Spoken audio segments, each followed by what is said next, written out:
बाळासाहेबांच्या तमाम शिवसैनिकांना तुमच्या ह्या अनिश गाढवेचा, बाळासाहेबांच्या लहानशा शिवसैनिकाचा आणि शिवसेनेच्या प्रवक्त्याचा मानाचा जय महाराष्ट्र.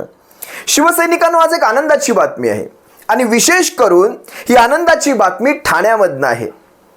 तसं पाहायला गेलं तर आजवर आपण अनेक शिवसेनेच्या लोकसभेच्या उमेदवारांचे फॉर्म भरलेले आहेत, पण आज ठाण्यामधनं का कुणास ठाऊक एक विशेष आनंद होतोय.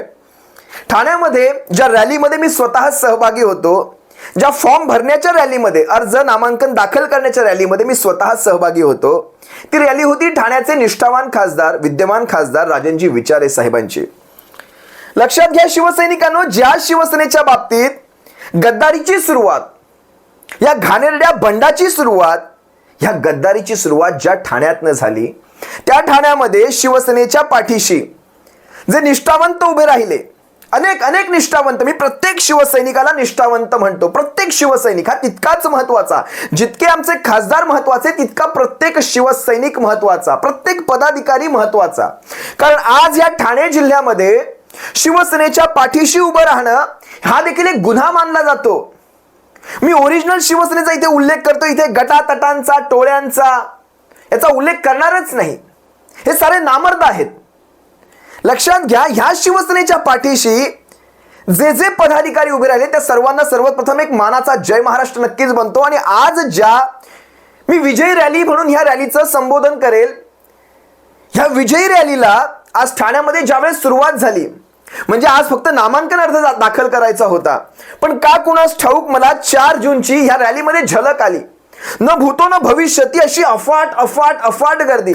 सर्वसामान्य ठाणेकर, अगदी वयाच्या 85 ते 90 वर्ष, मी त्याचे फोटो देखील काही तुम्हाला दाखवेल, जमल्यास या व्हिडिओतच दाखवायचा प्रयत्न करेल. अगदी 85 ते 90च्या आजीबाईंपासून अगदी 18, 19, 20 वर्षांचे नवयुवक जे पहिलं आपलं मत टाकणार आहेत, असं एक ना एक अनेक अपंग असतील, समाजातला प्रत्येक घटक असेल, त्या रॅलीमध्ये मला सहभागी दिसत होता. मी तुम्हाला त्या रॅलीचे काही झलक दाखवायचा प्रयत्न नक्की करेल, ह्या व्हिडिओमध्ये प्रयत्न करेल.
पण लक्षात घ्या शिवसैनिकांनो, मी याच्यासाठी आजचा हा व्हिडिओ विशेष करतोय. ठाण्यामध्ये ज्यावेळेस अशी हजारोंच्या गर्दीमध्ये फक्त नामांकन अर्ज दाखल करायचं, त्यासाठी हजारोंची गर्दी रस्त्यावर उतरते. इथून उभ्या महाराष्ट्रात जे चित्र जाणार आहे, उभ्या महाराष्ट्राला बघा, शेवटी कसं आहे, ठाणं म्हटलं तर दहशत, ठाणं म्हटलं तर बापरे, इथे काही बोलायचंच नाही, एकही शब्द काढायचा नाही, तर ठाण्यात ठोकलं जातं. होय, ठाण्यात ठोकलं जातं आणि ते शिवसैनिकांकडनं ठोकलं जातं. अगदी यथेच्छ समाचार घेतला जातो आमच्याकडनं.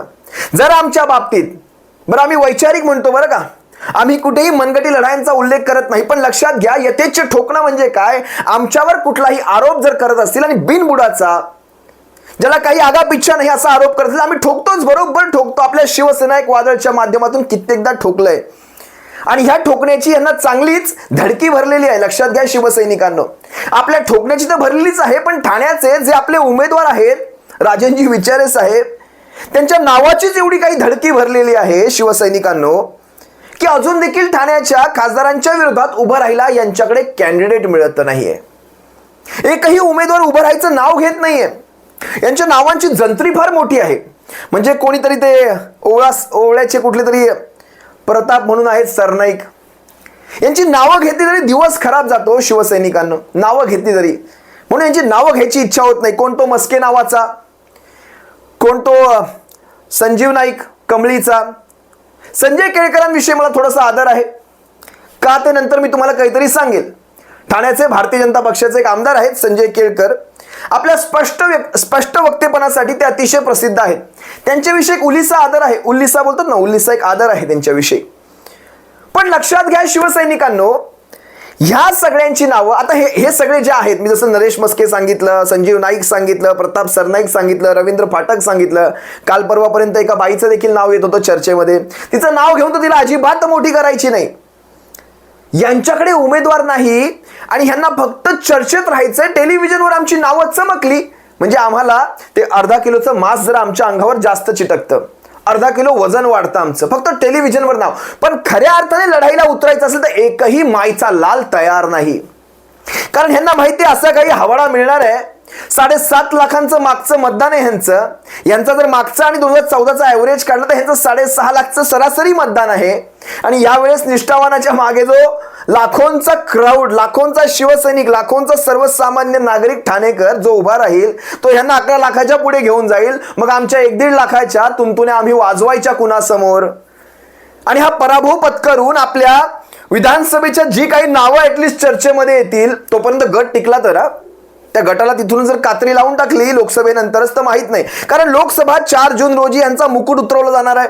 यांच्या डोक्यावरचा जो मुख्यमंत्री पदाचा मुकुट लावलेला आहे, चिटकवलेला आहे, तो काही फेविकॉलचा जोड नाहीये, तो काढणार यांचा बाहेर. मग ह्यांचं काय, ह्यांचं पुढे काय. मग आतापासून ही पराभवाची आपल्या करिअरला, आपल्या काय ते प्रोफाईलला असं तो ठप्पा का मारून घ्यायचा. अगोदरच कपाळावरचा गद्दाराचा ठपका हा काय छोटा आहे का, त्यावर एक पराभवाचा ठपका लावून घ्यायचा. त्यात डिपॉझिट जप्त झालं तर आणखीनच वांदे. तोंड दाखवायचं, तोंड काळं करून फिरवावं लागेल कुठेतरी, तोंडही पाहणार नाही यांची कोणी. ही अशा प्रकारची ह्यांची अवस्था. आणि हे शिवसेनेला शिकवायला निघाले होते बाळासाहेबांचं हिंदुत्व, बाळासाहेबांचे विचार, शिवसेनेचे मूळ, शिवसेनेचे विचार आणि काँग्रेसची मांडी. आणि याची सोडून द्या. शिवसैनिकांनो, आजची रॅली मी त्याची काही तुम्हाला झलक मध्ये मध्ये दाखवेल. तुम्ही पहा, तुम्हाला काय वाटतं नेमकं याविषयी व्यक्त व्हा. जर तुम्ही ठाण्यातले मतदार असाल, ठाणे लोकसभा मतदारसंघातले मतदार असाल, म्हणजे जवळपास CBD बेलापूर पासून तर सबंध नवी मुंबई, त्यानंतर सबंध ठाणे शहर, त्यानंतर मीरा भाईंदर, जर या भागातले तुम्ही मतदार असाल, तुम्ही आपली नावं चेक करून घ्या, आपापल्या यादीमध्ये नावं चेक करून घ्या. म्हणजे CBD बेलापूर हा विधानसभा, ऐरोली विधानसभा, ठाणे विधानसभा, कोपरी पाचपाखाडी विधानसभा, त्यानंतर ओळा माझीवाडा विधानसभा आणि त्यानंतर मीरा भाईंदर विधानसभा, या 6 विधानसभा क्षेत्रातले जर तुम्ही असाल, आपली नावं चेक करून घ्या. आणि आपल्या